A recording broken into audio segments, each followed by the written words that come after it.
할렐루야. 사랑하는 대강의 가족 여러분, 오늘 하루도 하나님의 말씀과 동행하는 삶이 되길 소망합니다. 오늘 함께 나눌 하나님의 말씀은 마가복음 11장 31절에서 33절 말씀입니다. 그들이 서로 의논하여 이르되 만일 하늘로부터라 하면 어찌하여 그를 믿지 아니하였느냐 할 것이니 그러면 사람으로부터라 할까 하였으나 모든 사람이 요한을 참 선지자로 여김으로 그들이 백성을 두려워하는지라. 이에 예수께 대답하여 이르되 우리가 알지 못하노라 하니 예수께서 이르시되 나도 무슨 권위로 이런 일을 아는지 너희에게 이르지 아니하리라 하시니라. 아멘. 예일대학의 존 도널드라는 교수는 사람의 마음속에 있는 두려움을 7가지로 분석했습니다. 한번 여러분의 마음속의 두려움은 몇 가지나 되는가를 살피면서 들어보시기 바랍니다. 첫째, 실패에 대한 두려움. 둘째, 이성에 대한 두려움. 셋째, 자기 약점이 드러날까 하는 공포에서 오는 자기 방어에 대한 두려움. 넷째, 다른 사람을 믿을 수 없다는 두려움. 다섯째, 생각하는 것에 대한 두려움. 여섯째, 말하는 것에 실수가 있을까 하는 두려움입니다. 그리고 마지막으로 7째는 홀로 있기가 두렵다라는 것이라고 합니다. 그러나 사람에게 가장 큰 두려움은 바로 죽음에 대한 두려움입니다. 사람이 생명의 위협을 받을 때의 두려움은 두려움이라기보다는 차라리 공포라고 표현을 해야 옳을 것입니다. 중요한 것은 사람은 절대적인 두려움 앞에서 옷을 벗는다는 사실입니다. 이 두려움이 다가올 때 사람은 자신을 가리고 있는 위선의 옷가지들을 벗어던내고 자기 자신을 드러내게 된다라는 이런 말씀입니다. 그런 사람들이 오늘 본문에 등장합니다. 예수님의 질문에 입장이 난처해진 대제사장들과 서기관들과 장로들입니다. 예수님이 이들에게 요한의 세례가 하늘로부터냐 사람에게로서냐라고 물으셨습니다.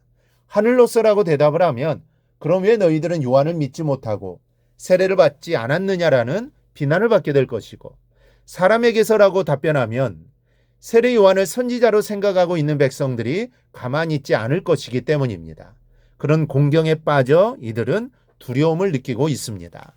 32절입니다. 그러면 사람으로부터라 할까 하였으나 모든 사람이 요한을 참 선지자로 여김으로 그들이 백성을 두려워하는지라. 우리가 먼저 생각할 것은 이들이 사람을 두려워했다라는 사실입니다. 사람이 무엇을 두려워하는가는 아주 중요합니다. 그것이 그 사람의 인생관을 말해주기 때문이죠. 그리고 그 인생관에 따라 그 사람의 인생이 방향을 잡아가기 때문입니다. 돈을 잃는 것을 크게 두려워하고 돈돈하며 살아가는 사람이 있습니다. 이런 사람들의 인생은 돈을 따라 돌다가 죽습니다. 권세를 잃을까 두려워하는 사람들은 권세에 찌든 삶을 살아갑니다. 본문에 등장하는 대제사장들과 서기관들과 장로들은 사람을 두려워하는 이들이었습니다. 여러분, 대제사장은 하나님의 종이고 서기관들은 하나님 말씀을 받드는 사람들이고 장로들은 하나님의 백성이 이스라엘의 대표자들입니다. 그렇다면 누구를 두려워합니까? 생각할 것도 없는 문제입니다. 그러니 이것 하나만 봐도 하나님을 향한 이 사람들의 믿음은 한참 잘못된 것입니다. 사람을 두려워하고 사람 눈치를 본다는 것은 그의 중심이 사람 중심이라는 증거입니다. 신앙이 사람 중심이 되어버리면 심각한 증세가 나타납니다. 하나님의 음성을 들을 수가 없습니다. 하나님의 마음을 느낄 수가 없습니다. 하나님께 주신 사명을 입술에만 달고 다니게 됩니다. 그래서 당시의 대제사장들과 서기관들과 장로들이 잘못된 것입니다. 하나님의 이름만 말할 뿐 실제로는 사람만을 생각하고 자신들의 권리만을 생각하는 철저한 이기주의적인 인본주의 신앙이었던 겁니다. 우리의 믿음에도 이들의 이런 모습이 숨겨져 있지는 않은가를 살펴야 할 것입니다. 그리고 우리의 믿음은 사람 중심이 아니라 내 중심이 아니라 꼭 하나님 중심이 될 수 있기를 바랍니다. 그리하여 하나님의 기쁨이 되는 신앙인이 되기를 바랍니다. 또 하나 두려워할 것을 두려워해야 합니다. 예수님 마태복음 10장에서 몸은 죽여도 영혼을 능히 죽이지 못하는 자들을 두려워하지 말고 오직 몸과 영혼을 능히 지옥에 멸하실 수 있는 일을 두려워하라고 하셨습니다. 한마디로 하나님을 두려워하라는 말씀입니다. 여러분, 내 안에 진정으로 하나님을 두려워하는 마음이 있습니까?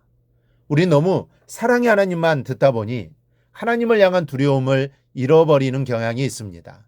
하나님을 경외해야 합니다. 하나님을 경외하는 것은 두려움으로 사랑한다는 뜻입니다. 사랑하지만 또 사랑하기에 사랑하는 만큼 두려워하는 겁니다. 두려워하지만 두려워하는 만큼 사랑하는 것이 바로 경외한다라는 뜻입니다. 우리 스스로에게 분명히 해둘 것은 하나님을 두려워하는 마음을 잃게 되면 우리의 신앙은 쉽게 나태해진다는 것입니다. 나태해지는 것과 동시에 이기적이고 인본주의적인 신앙으로 떨어져 버린다는 것을 기억하시기 바랍니다. 우리는 마땅히 하나님을 두려워해야 합니다. 그리고 하나님을 경외하는 마음을 잃지 않기 위해 두려워해야 할 것 세 가지가 있습니다. 먼저는 받은 은혜를 잃을까 두려워해야 합니다.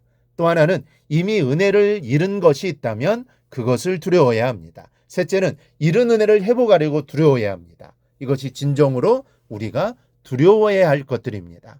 사랑하는 여러분, 신앙인은 죽음도 두려워하지 않습니다. 왜냐하면 우리의 삶은 이 땅에서 죽음으로 끝나는 것이 아니라 우리는 다시 부활할 것이고 하나님의 나라에서 영원한 삶을 살게 되기 때문입니다. 그리고 이를 믿고 확신하기 때문입니다. 여러분, 세상을 두려워하지 마십시오. 우리가 마땅히 두려워할 분은 오직 하나님 한 분뿐인 겁니다. 그 하나님을 사랑하고 사랑하기에 두려워할 때 하나님이 그 성도를 기이 여기고 삶을 반드시 책임져 주실 겁니다. 우리 안에 이러한 마음이 가득하기를 주님의 이름으로 축복합니다. 오늘 묵상 말씀을 굳게 잡고 삶으로 실천하며 살아내는 대강의 모든 성도들이 되기를 축복합니다.